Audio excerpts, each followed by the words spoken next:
Welcome back to Fallen Angel Productions movie reviews, where I explain what a movie is. It's been a while, so in honor of my return, I'll finally be reviewing a new movie. Today we'll be looking at one of the first big budget movies out since lockdown, the 2021 live-action Mortal Kombat. Since the 1997 movie, we haven't seen a live-action MK movie, and the last game to come out was MK11 in 2019. However, we did receive a full-length animated movie last year with Scorpion's Revenge. This movie was made by Warner Bros. And New Line. It was made as cheap as possible to make sure they didn't lose any money due to the movie's R rating, and it did work. With a budget of only $55 million US, they came back with $83 million. You f***ing beauty. Produced by James Wan, who also directed The Conjuring, and directed by first-time Aussie director Simon Ackroyd, this film is brilliant. The movie follows Cole Young, the son of Scorpion, whose family was murdered by the infamous Sub-Zero. I am Sub-Zero. The movie does not follow the events of the first game, instead taking place before the final Mortal Kombat tournament. If you don't know the story of the games, I'll do my best to put it in words you'll understand. If you're going into this movie with zero knowledge of the games, I suggest watching IGN's Mortal Kombat in 5 minutes. I'll leave the link in the description. Cole is a movie-only character who is not in any of the games. Cole discovers he has been chosen to compete in the Mortal Kombat tournament to help save Earth from Shang Tsung. He meets up with Sonya Blade and proceeds to train at Raiden's temple alongside Kano, Liu Kang, and Kung Lao. I'll stop with the plot now in case you want to watch the movie. Before you watch it though, I suggest not to take it too seriously. I love this movie, but I will admit it's extremely silly. Now, let's get on to the ratings. First is originality. Even though this movie is based off the 11-game series, it is an entirely original plot and does not involve any new characters. 9 out of 10. Next is storyline. Of course, fans of the games will already have a firm grasp on the story of Mortal Kombat, but this movie does a decent job at catering to those who have never gone near the series.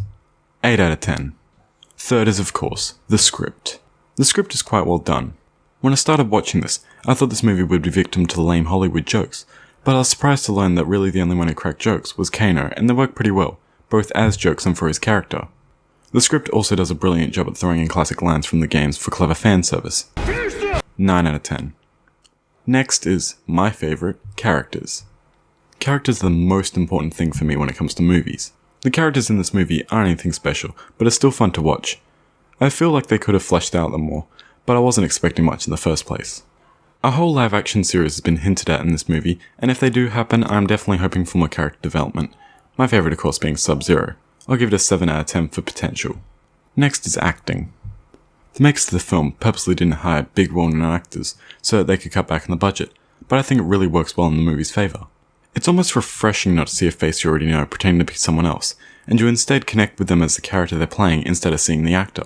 It also helps up-and-coming talent with a good start in their filmmaking. 9 out of 10. Next is special effects. The movie is almost entirely CGI.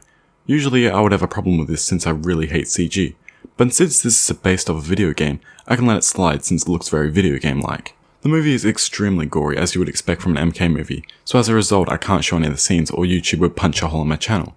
9 out of 10. 8 is editing. I originally expected this movie to fall victim to the Marvel-like fight scenes, where the editing was so fast cut that you could barely see what was going on, but it was actually really smooth and worked quite well. 10 out of 10. 9 is awesomeness. Come on guys, it's Mortal Kombat. I was smiling the whole way through and cheering whenever I heard any fan service, being a fan of the games myself. 10 out of 10. Finally is personal opinion. I of course had to wait until this movie came out on Blu-ray. Because of Australia's R18+ laws, I couldn't watch it in theatres. Was it worth the wait? Hell yeah! This movie was some of the most fun I've had watching a movie in a while, the only pale in comparison being Pulp Fiction. 10 out of 10. That brings our total to 81 out of 100. And now for my thoughts. This movie was so entertaining, and I am all for seeing a live action series. But until then, I hope this movie can help introduce the Mortal Kombat series to an all new generation. I hope you guys enjoyed this review, and hopefully I can get back to making more videos. But until then, I hope all your victories are flawless.